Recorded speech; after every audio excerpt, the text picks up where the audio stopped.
सबसे पहले माताएं सभी ध्यान दें। बोलो जय सिया राम। जय श्री राम। शास्त्रों में हमारे माता को प्रथम गुरु माना है। माता को गुरु क्यों माना है? क्योंकि वह पिता से या पूरे संसार से 9 महीने ज्यादा अपने बच्चे को जानती है। बोलो जय सिया राम। सुनाई नहीं दिया? बोलो जय सिया राम। जय श्री राम। सभी ध्यान से सुनेंगे। माताओं से सबसे पहले निवेदन, शास्त्रों में और तुलसीदास जी महाराज ने भी कहा है कि मातु पिता गुरु ना वही माता। सबसे पहले माता को प्रणाम करने के लिए बोला कि राम जी सबसे पहले सोकर उठते तो माता को प्रणाम करते, फिर पिता को प्रणाम करते, फिर गुरु को प्रणाम करते। और स्मृतियां भी कहती हैं सबसे पहले मातृदेवो भव, फिर पितृदेवो भव, फिर आचार्य देवो भव। और जो हम आरती में श्लोक गाते हैं, त्वमेव माता च पिता त्वमेव त्वमेव बंधु च सखा त्वमेव। सबसे पहले माता को स्मरण किया है, फिर पिता को, अंतिम में सारे रिश्ते बंधु सखा। तात्पर्य यह है कि जो 50% संस्कार बच्चों में आते हैं वह माता के द्वारा आते हैं, और 50% जो संस्कार होते हैं वह समाज में भ्रमण करके संगत का असर होता है। जैसे संगत का कई लोग कहते हैं असर नहीं होता, संगत का बहुत बड़ा असर होता है।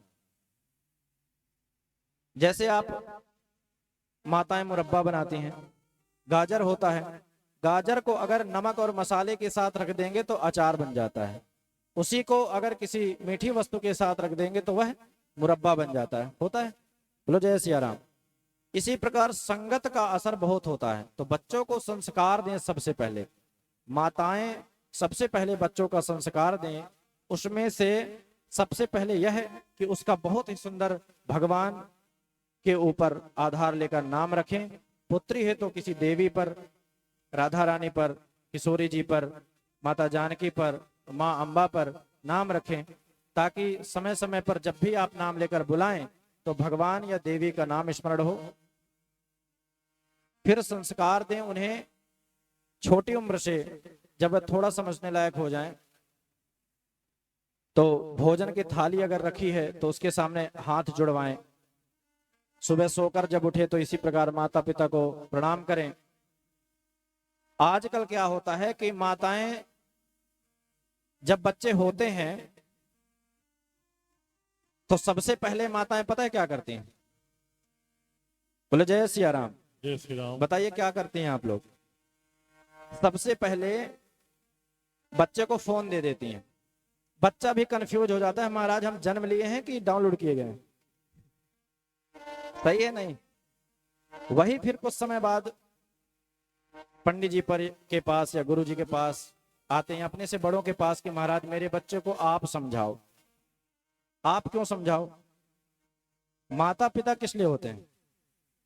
अपने बच्चों को इतना संस्कारवान बनाइए कि बड़े होकर बच्चों को या बड़ा करने में बच्चों को किसी दूसरे का प्रमाण ना देना पड़े कि तुम्हें उसकी तरह बनना है। समझेंगे बात को? यहां जितने भी लोग बैठे हैं, बच्चे भी बैठे हैं,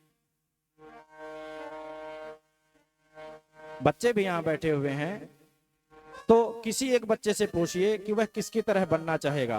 पूरी दुनिया में ऐसा कोई बच्चा नहीं होगा जो कहेगा मुझे अपनी माँ की तरह बनना है या पिता की तरह बनना है। बताइए, कोई कहता है? नहीं कहता। उसके पीछे का सबसे बड़ा कारण यही है कि संस्कार अच्छे नहीं दिए गए। जब आपका पुत्र या जब आपकी पुत्री कहने लगे ये कि मुझे अपने माँ की तरह बनना है, मुझे अपने पिता की तरह बनना है, तब समझना कि आपने बच्चे को बहुत अच्छे संस्कार दिए। आजकल बच्चे सलमान खान की तरह बनना चाहते हैं, अपने पिता की तरह नहीं बनना चाहते। बड़े बड़े संतों का, यहाँ तक कि बच्चों को 4 वेदों के नाम नहीं पता होंगे, 18 पुराणों के नाम नहीं पता होंगे। 18 नाम ही है, 6 शास्त्रों के नाम नहीं पता होंगे, 108 फोन नंबर याद होंगे लेकिन 108 उपनिषदों के नाम नहीं याद होंगे, 60 नीतियों के नाम नहीं होंगे, 60 गलियां पता होंगी लेकिन 60 नीतियों के नाम नहीं पता होंगे। तो सबसे पहले बच्चों को तिथियां याद कराइए, नक्षत्र याद कराइए, योग याद कराइए, यहां तक कि राशि याद कराइए। कुछ नहीं तो कम से कम भगवान के नाम याद कराइए, ग्रंथों के नाम याद कराइए। ये सब तो छोड़िए, माता पिता बच्चों को यह भी नहीं सिखाती कि वह माँ जी कहें या पिताजी कहें। आजकल मॉम चल गया है, डैड, डैड यानी मरा हुआ, पिता को डैड बोलते हैं। हद नहीं हो गई? बोलो जय सिया राम। जय श्री राम। तो सबसे पहला रामचरितमानस का केवल एक आधार यही है कि जिस प्रकार से रामचरितमानस, राम जी के चरित्र को धारण कर लेना, मन में बसा लेना या उसी के अनुरूप काम करना प्रारंभ कर देना ही रामचरितमानस का सुनना है। अगर आप रामचरितमानस सुनकर भी आपके अंदर जरा सा भी कुछ बदलाव नहीं हुआ तो आप मानिए कि आप केवल यहां समय बर्बाद करने आए। शायद बात बुरी लगे लेकिन वही बच्चे जिनको आप संस्कार नहीं देते, बड़े होकर जब वह माता पिता को कष्ट देते हैं तो फिर बहुत बुरा लगता है। इसलिए पहले बच्चों को संस्कार दें। समझ में आ रही है बात? बोलो जय सिया राम। बोलो सीताराम चंद्र भगवान की, जय। हनुमान जी महाराज की जय हो। बच्चों को हनुमान चालीसा याद कराइए, रामचरितमानस की चौपाइयां पढ़ने की आदत डालिए, रामचरितमानस की चौपाइयां याद कराइए, दोहे याद कराइए। आजकल के बच्चों को फिल्मी गाने ज्यादा याद है। एक दिन ऐसा समय आएगा कि बच्चों को अपने माता पिता का नाम भी याद नहीं रहेगा। इतना ध्यान रखना। आज भी हम कहीं एक जगह कथा कर रहे थे तो पूजा में संकल्प लिया जाता है, संकल्प में नाम और गोत्र का स्मरण होता है। तो पूछा गया कि बेटा आपका गोत्र क्या है? तो उस बच्चे को गोत्र नहीं पता था, उस बच्चे को अपना गोत्र नहीं पता था और दादाजी का नाम नहीं पता था। दो चीजें, एक तो गोत्र नहीं पता था और अपने ही दादाजी का नाम नहीं पता था। दादाजी का नाम कब पता चले? जब दादाजी के पास बैठकर राम कथा सुने, भगवत चर्चा सुने तो पता चले। पहले लोगों को 40 पीढ़ियों के नाम याद रहते थे, आज पिताजी के पिताजी का नाम नहीं पता हमारा। तो सबसे पहला काम क्या करेंगे? बच्चों का सबसे सुंदर भगवान के नाम के आधार पर नाम रखेंगे, संकल्प लीजिए। दूसरा काम, बच्चों को संस्कार देंगे।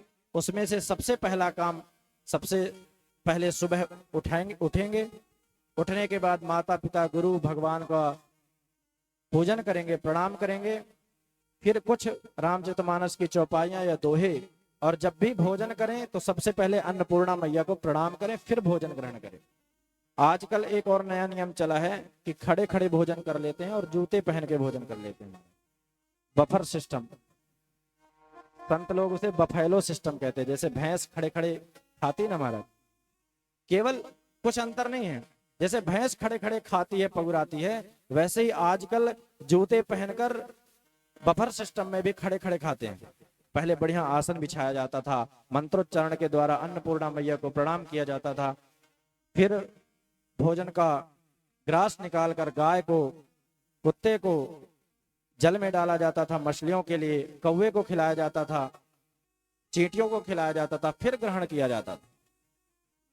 तो उस चीज से, उस अन्न को खाकर जब माताएं गर्भवती होती थी तो राम जैसे पुत्र होते थे, लक्ष्मण जैसे होते थे, भरत और शत्रुघ्न जैसे होते थे। और जब बच्चों को संस्कार दे दिए जाते थे तो वही राम मर्यादा सीख लेते थे, वही लक्ष्मण भाई का प्यार सीख लेते थे, वही भरत जो आजकल एक एक फुट की जमीन के पीछे केस अदालत में पड़े हुए हैं, भरत जी इतने बड़े साम्राज्य को लात मार दिया यह कहकर कि राम जी नहीं सिंहासन पर बैठेंगे तो मैं भी राज्य नहीं संभालूंगा।